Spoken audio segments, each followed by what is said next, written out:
Je vous le disais juste avant la pause, le conseil d'administration du KKL a approuvé un budget de 75 millions de shekels pour la reconstruction du kibboutz Nir Oz, et nous sommes en ligne avec Robert Zvili, qui est le président du KKL France. Robert, vous êtes en Israël, bonsoir à vous. Bonsoir.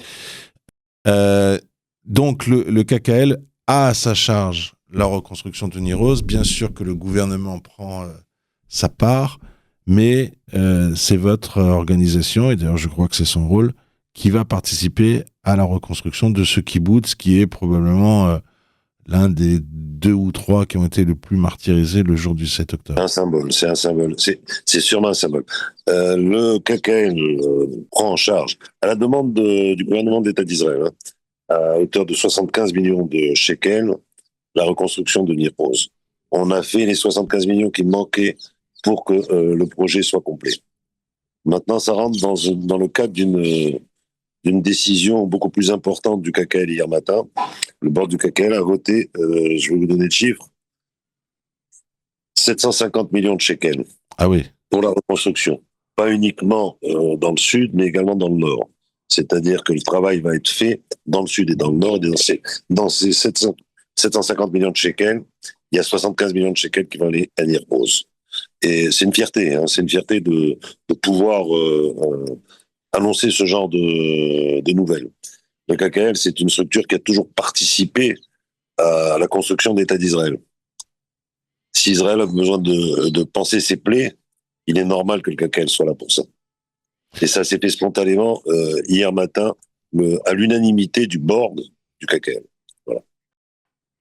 Alors, c'est d'autant plus que ce que vous nous aviez expliqué il y a de cela quelques semaines, c'est que le KKL France prend aussi à sa charge un certain nombre de reconstructions dans un kibboutz qui est juste à côté et qui est Kfar Aza. Exactement. C'est-à-dire que chaque KKL dans le monde choisit des projets spécifiques. Nous, on avait choisi Kfar Aza. Kfar Aza, c'était une étape. Maintenant, on est passé à l'étape supérieure, c'est-à-dire que je vais choisir également des projets dans ces 750 millions de shekels.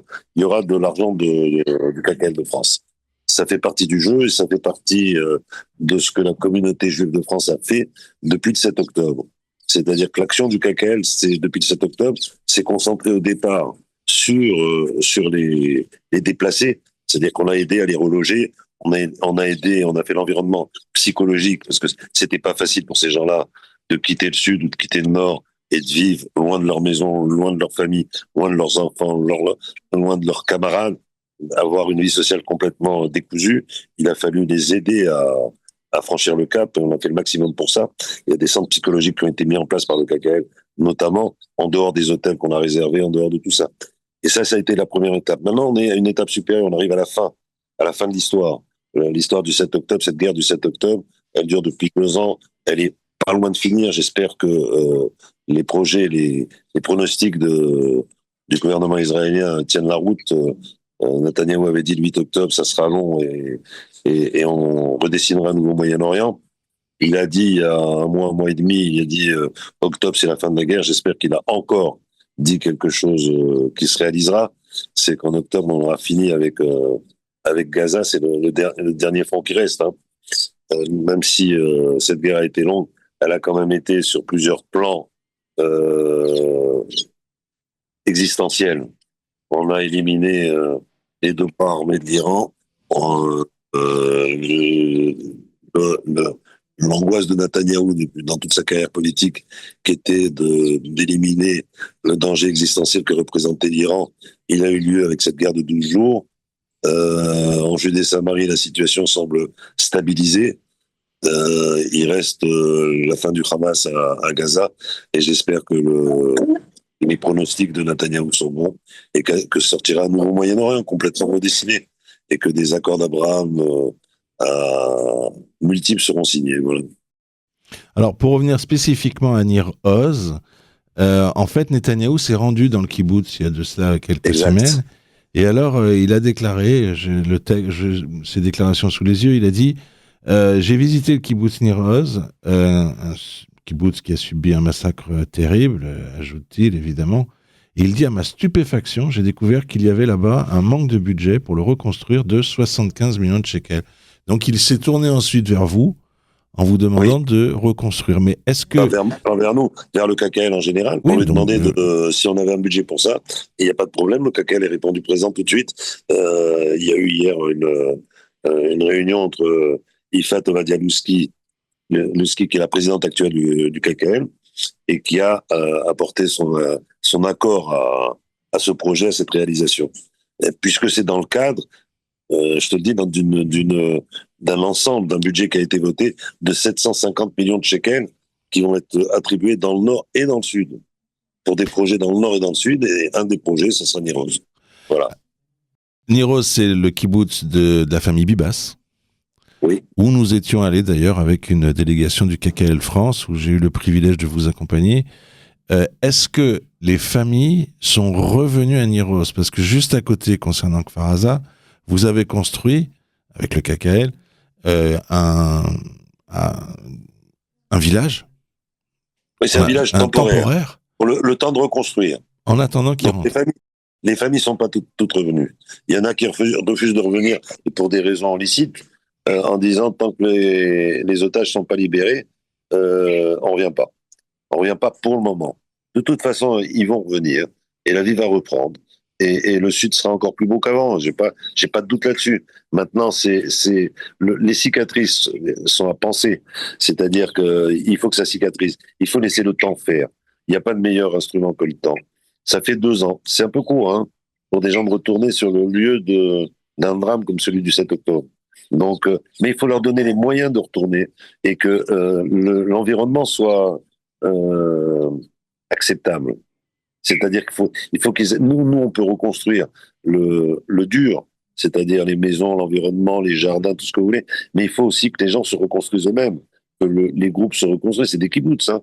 C'est une vie de kibbutz, c'est une vie de société. Il faut que la société, elle pense ses plaies et que la société... Moi, j'ai pas de doute que ça va se faire. J'ai pas de doute que ça va se faire. C'est des gens qui ont été d'un courage extraordinaire. Ils ont le pogrom du 7 octobre, c'est quelque chose d'inimaginable. Alors retourner, bien sûr, ils vont retourner, mais dans des conditions difficiles. Donc le fait que le KKL aide à la reconstruction et permette que les plaies soient pensées le plus vite possible, eh ben c'est très bien. Et je te dis, c'est le boulot du KKL depuis des années, depuis la création d'État et même avant la création d'État, d'accompagner le pays dans sa construction. Maintenant, il accompagne le pays dans sa reconstruction. C'est parfait. Dans le sud et dans le nord, 750 millions de shekels, c'est beaucoup de sous. Et beaucoup de sous qui sont des sous du KKL, mais quand je parle du KKL, je parle des donateurs également. Et, en France, les dons ont été remarquables depuis le 7 octobre. Et ça a été un élan spontané, sans faire de campagne particulière. C'était une manière pour les Juifs de France de s'associer, de communier avec les gens qui ont souffert. Et c'est de la même manière que moi, je suis persuadé que la campagne de dons de Tishri sera exceptionnelle à cause de ça. Parce qu'ils savent où va leur argent. L'argent, il va dans une reconstruction. Ça fait partie de cette... d'une étape normale. Voilà. Mais je suis optimiste sur l'avenir. Tu sais très bien que je suis toujours optimiste et que ça va se faire au fur et à mesure. Voilà. Et on va venir en novembre. Je profite de te dire, on va venir aux alentours du 11 novembre. On va descendre dans le sud. On va aller dans le nord. On va aller voir ce qui se passe. D'accord? À quel point ils en sont. Je vais refaire encore des délégations cette année. Je crois que c'est très important. Le fait d'emmener des journalistes dans le nord et dans le sud pour constater. J'ai même pris contact avec l'armée, puisque je suis en Israël, pour savoir si on pouvait pas aller à Gaza voir l'acheminement de l'aide humanitaire, pour que des journalistes puissent rentrer avec nous dans Gaza pour voir ce qui se passe. Pour le moment, on m'a dit oui. Je ne sais pas si sur le plan sécuritaire, ça sera jouable en novembre, mais j'espère que oui. Robert Zvili, le président du KKL France, donc on vient d'annoncer cette enveloppe de 75 millions de shekels pour la reconstruction du kibbutz Nir Oz. Et vous, KKL France spécifiquement, on l'a expliqué, vous avez en plus, donc vous participez à cet effort et vous avez en plus pris sur vous d'aider à la reconstruction de Kfar Aza. On va prendre plein de projets, dans le sud et dans le nord. Robert Zvili, je vous remercie d'avoir été l'invité de Radio Shalom et bonsoir à vous.